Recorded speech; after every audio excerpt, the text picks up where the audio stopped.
کربلا میں جو بھی آیا آپ دیکھ لیجئے نا، یزید کے 14 بیٹے بتائے جاتے ہیں، کوئی بھی نہیں کہتا میں یزید کی اولاد میں سے ہوں۔ امام زین العابدین ایک ہی بچے تھے نا کربلا میں، آپ کو گلی گلی سید ملیں گے، نگر نگر سید ملیں گے، جگہ جگہ رسول پاک کی اولاد ملے گی۔ میرے دوستو یاد رکھنا، جو ظلم کرتا ہے اور ظلم میں بڑھتا ہے وہ بچتا نہیں، اس کا نام مٹ جاتا ہے، اس کا کردار نفرت کی علامت بن جاتا ہے۔ زندگی آپ بھی گزار رہے ہیں، وقت میں بھی بتا رہا ہوں، یاد رکھنا، خیال رکھنا، اگر ظالم بنو گے تو مٹ جاؤ گے، اگر ظالم بنو گے تو ختم ہو جاؤ گے، اگر ظالم بنو گے تو تمہارا نام لینا لوگ پسند نہیں کریں گے۔ ظلم کا نشان بن کے نہ رہنا، محبت کی علامت بن کے رہنا۔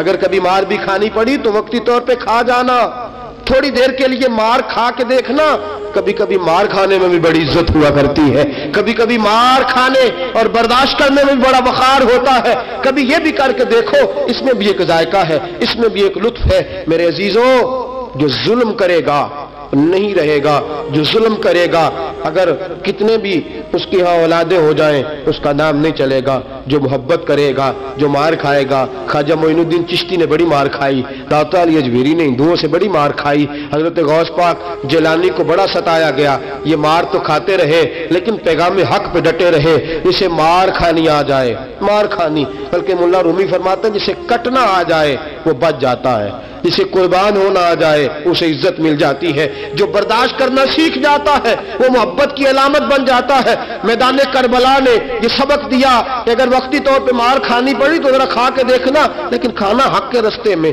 کھانا حق کے رستے میں۔ اور ایک اور بات بھی ذہن کے اندر رکھیے، ضروری نہیں کہ کسی جگہ پہ کثرت ہو جائے، زیادہ ہو جائے تو وہ حق کی علامت ہی ہو، ہمیشہ کثرت حق کی علامت، اتبعوا سواد العظم والا معاملہ دوسرا ہے، لیکن کثرت ہمیشہ صداقت کی علامت نہیں ہوتی۔ یزید کے ساتھ تھے تو بہت زیادہ، لیکن کبھی بھی دل کے ساتھ انہوں نے یزید کی سپورٹ نہیں کی، تھے بہت امام حسین کے ساتھ، اس وقت تو تھوڑے تھے، لیکن ذرا آج تک دیکھیے کتنے ہیں جو امام حسین سے پیار کرتے ہیں، میدان کربلا سے لے کر آج تک۔ اور پھر کسی نے کہا تھا نا انسان کو بیدار تو ہو لینے دو، ہر شخص پکارے گا ہمارے ہیں حسین، پھر دیکھنا صبح قیامت تک کتنے ہیں۔ حق کے نام پہ ڈٹ جاؤ، اگر تم ایک بھی ہوئے، دو بھی ہوئے، 10 اور 12 14 بھی ہوئے، رہنا حق پہ قائم رہنا، مار کھا کے دیکھنا، اس میں بھی بڑی لذت ہے۔ ظلم سے بچنا، ظلم بہت بڑا عیب ہے، ظلم بہت بڑی بیماری ہے، لگ جائے گی تو نام و نشان مٹا دے گی، ختم کر دے گی صفحہ ہستی سے ظالم کو۔ اللہ میں ہر قسم کے ظلم سے بچائے، ہمیشہ مدحت خیر الانام میں گزرے، دعا ہے یہ عمر درود و سلام میں گزرے۔ وآخر دعوانا الحمدللہ۔